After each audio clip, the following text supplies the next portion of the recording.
Two of the most powerful, dangerous, and overwhelming Godzillas of all time, put to screen to amaze and shock with their power, only to really just kind of be underrated by a lot of the dumb Reiwa Monsterverse onlys. But what would happen if we pitched them against one another? In one corner, the 318 plus meter tall, 100,000 ton Godzilla Earth. In the other corner, the 100 meter tall, 60,000 ton Heisei Godzilla. But my friends, I think we all know that mere size alone doesn't mean jack shit in this fight. Oh no. These boys punch in a cosmic weight class. So, who would win and why? Today we find out. To make this more fair, and so people don't get annoying, I will exclude things like Showa upscaling, as well as crossover statements for Heisei, just to give him his own feats at scaling, because to be honest, I also did kind of overlook his 80 meter stuff, which isn't fair, and so we're gonna start this off form by form, to compare their power, speed, durability, and hacks abilities. So we are starting with 1984 Godzilla and 50 meter Godzilla Earth. As covered in my recent Godzilla Earth video, young Earth was able to battle on par with Batra, who was going to deal with the meteoric Gorath, a 30-kilometer moon mass rock rushing towards Earth at relativistic speeds. This feat alone calcs to dwarf star level, and Godzilla's red spiral ray, which was charged for a few years, calculates to at least dwarf star level, but this figure is an underestimation. The calc only assumes that he just blew it up into pieces, whereas we know for a fact he vaporized it so quickly that people didn't even think the thing existed to begin with. Obviously a higher degree of power. How does Heisei compare? Well, even in just his own film, we have a statement that Heisei, up to this point, is the most dangerous thing to have ever encountered the Earth. This would include, in the Heisei timeline, the Mysterians, who, in their own film, verbatim blew up their own planet with nuclear assault. This explosion was so devastating it created the entire asteroid belt. At the lowest calculations, this would be multi-continental. At the highest calculations, it would be dwarf star level as well. But it would at least be planetary, considering a planet of said size would have to be at least comparable to Earth, if not larger, to produce all that matter. So since our combatants have a similar level of power, now we have to talk about their durability. 84 Godzilla doesn't display too many durability feats comparable to his level of scaling. However, he does casually withstand the energy of a nuclear bomb that was so powerful it was going to wipe out the surface of the Earth. A multi-continental feat, at least. However, you could just scale him to his own attack potency since he doesn't destroy himself when fighting like -1 does, for example. Earth, by comparison, is much more fragile. We know this because when Mothra was able to incapacitate his shield with her scales, his own atomic breath dealt heavy damage to him and he was forced to retreat until he regenerated later. We also know that Batra, who was eventually killed by him, was also able to blast chunks off of Godzilla. So we can determine that Earth's durability is lower than his own AP without his shield, and with his shield, since that's what generates his atomic breath, it should be higher than his AP a little bit. What about speed? Well, as mentioned, Earth is either very slow in travel speed, or about light speed in combat and reactions. This is because Gigan was actually able to dodge blasts of his atomic breath, which is a particle beam, and on top of this, Mothra was also able to react to the beams as well. This, with the later Void Ghidorah catching one mid-blast scene, should mean that Earth can possibly combat at relativistic to light speed. Heisei, by comparison, can kind of react to lasers from masers, with masers being microwaves and so moving at the speed of light, and also being able to tag the Super X that can avoid his atomic breath, which is a beam of pure radiation, and as we'll find out later, is at least the speed of light. Our combatants seem sort of evenly matched, but both also grow stronger as they fight and over time. We know this because by the time of 89, Godzilla had already gotten stronger, with a more powerful body as a result of just being in the volcano, not even being exposed to radiation. Earth also seems to grow stronger over time, given numerous statements of him just kind of destroying things made to fight him.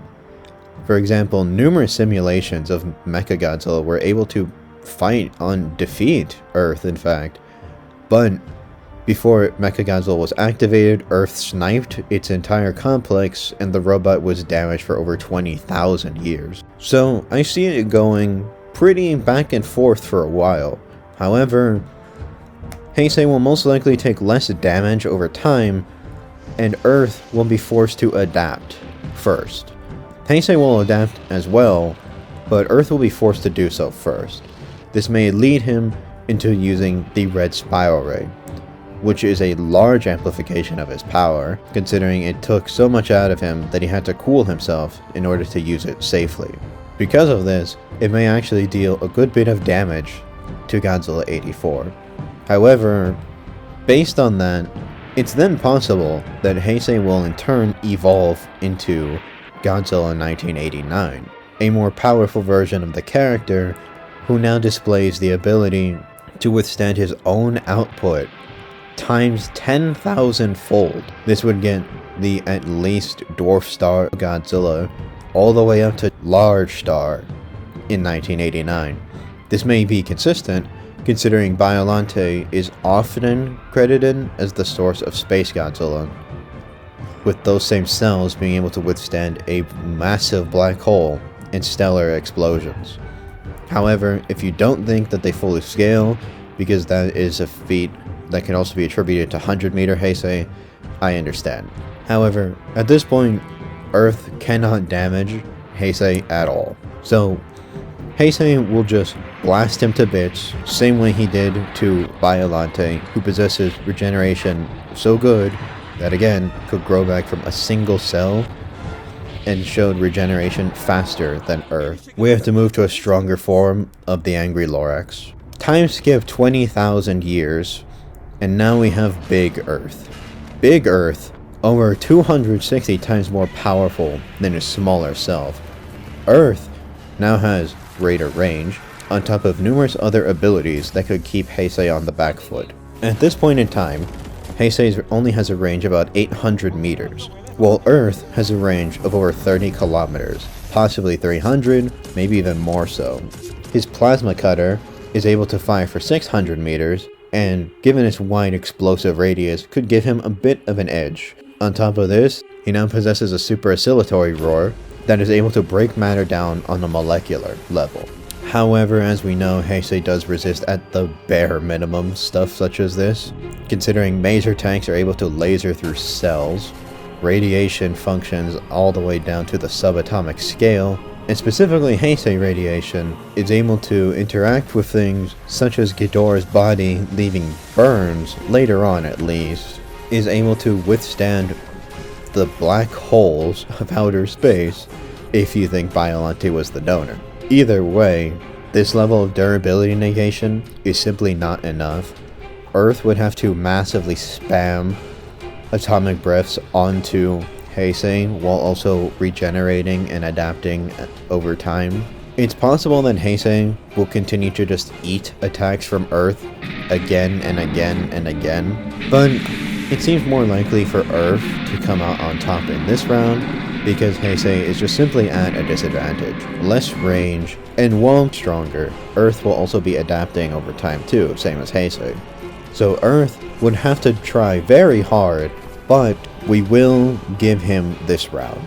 But with so much radiation being blasted off everywhere, it only makes sense that Heisei would absorb it and grow even stronger. Enter 100-meter Heisei. Stated objectively to be over 200 times more powerful than his smaller self. Now he has a power higher than that of Godzilla Earth.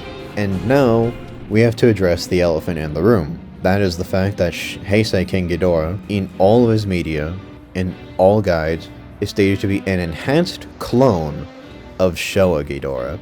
I know I said I would keep Showa stuff off, but considering what Heisei Ghidorah is, it only makes sense. Then I have to include it here. Showa Ghidorah has such statements of being able to take black hole as being stronger than supernovas, being unkillable in space, meaning he could survive even black holes, and even his lesser second generation is more powerful than the Garuga nukes that could destroy Planet Peaceland with large star level force. As such, we have Heisei Ghidorah at the bare minimum solar system level, with large star just seeming like downplay. By scaling objectively, we also have statements that Heisei Ghidorah is the strongest monster in the universe at this time, which is interesting because it would also include star level creatures like Orochi the 8-headed dragon, as well as the Biollante cells that are going into the black hole at this time. Or, if you think that that's later, it would include Showa Ghidorah's species because the species still exists in the Heisei timeline. And so, he would scale to at the very lowest large star all the way to solar system level. At this point, large Earth is in trouble. Despite now being small star to star level, off of his own multipliers, Heisei is just far too powerful, and with his durability even further enhanced, Earth is going to need something desperate at this point. Enter Scarlet Earth. Scarlet Earth is a power stated to be more powerful than even his Red Spiral Ray, and it was his last resort against Void Ghidorah.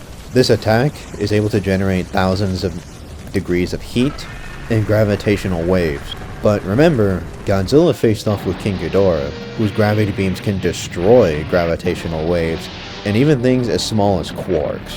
Again, this durability negation is simply not sufficient. Heisei marches on.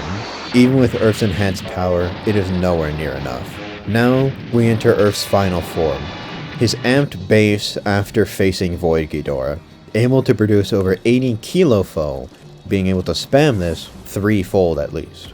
Now that Earth is strong enough to actually contest with Heisei again, we could reason that Earth could abuse his range, learned tricks, and more varied attacks to try and destroy Heisei. However, now we have to address the fact that Heisei Ghidorah contains within him miniature black holes for energy. Due to statements of the Dorats that comprise Heisei Ghidorah, using miniature black holes to fuel their entire bodies with cosmic energy. Because of this, we then have to calculate the black hole. Doing this, we then get the energy up to a massive 10 to the 50 to 10 to the 54 joules of energy, much higher into solar system than even Godzilla Earth's feat of destroying the black holes. So now we have to address the fact that 100-meter Heisei was at first being overwhelmed by King Ghidorah. Heisei then used his strongest attacks, the nuclear pulse, which is stated to multiply his atomic breath power by 37, and the spiral atomic breath, which was able to blast off King Ghidorah's head even though his body and heads withstood the nuclear pulse. This is interesting because that means it's a one-shot gap above the nuclear pulse, with a one-shot gap accepted as a 10 times difference. Ghidorah was so heavily damaged, or Heisei improved so much over the course of the fight, that his base atomic breath, which at first bounced off his wings, was able to now blast right through them and burn them. So, we now must come to the conclusion that 100-meter Heisei is simply too much for Godzilla Earth. He is superior by orders of magnitude in attack potency, even with just his own scaling. But what about the shield, I hear you say? Well, what does the shield matter if Heisei could just blast through it anyway? What about his regeneration? He was able to press the regeneration of Biollante, who is most likely superior to Earth in regen speed, on top of regen from a single cell, which we know Earth cannot do. Earth's regen caps at regrowing organs, while Biollante could do that in mere seconds while being constantly blasted by Heisei. Eventually he was able to overtax such regeneration too, and that's when low on energy. And given that Heisei was able to adapt to durability negation and powers superior to those Earth possesses, it seems like it's only a matter of time before the strongest kills the largest. It would appear the bigger they are, the harder they fall. Heisei wins, low difficulty, at 100 meters size. Anyway, that's all for this one. See you guys next time.